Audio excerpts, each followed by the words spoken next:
নিজেকে সুস্থভাবে বাঁচার জন্য 50 ml রক্তের প্রয়োজন। 8 ml উপযুক্ত, এর থেকে আপনি 8 ml দান করলে ছোট তাও এখানে টিফিনের ব্যবস্থা করা হয়েছে।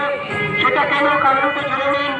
আপনি এই টিফিনগুলো খেতে গেলে নিশ্চয়ই 5-10 মিনিট সময় লাগবে, তাই আপনাকে একটু বসে রাখার জন্য এগুলো খাওয়া দাওয়া। কিন্তু মেনলি জল খাবেন, তাহলেই হবে। ডাক্তার যে মনে করছে কোনো অ্যাক্সিডেন্ট কারো হয়ে আসে না, রক্ত কেউ ধুয়ে সাথে সাথে চলে যাবেন না। এর আগে 99 বার দিয়েছেন, 100 বারে আশা করতে পারে, তাই বলতে হবে।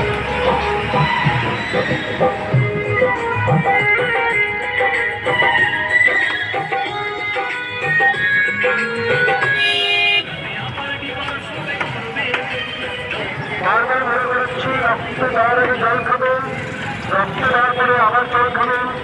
হাতটা কেন্দ্র থেকে খুবই কমপক্ষে চেপে রাখবেন।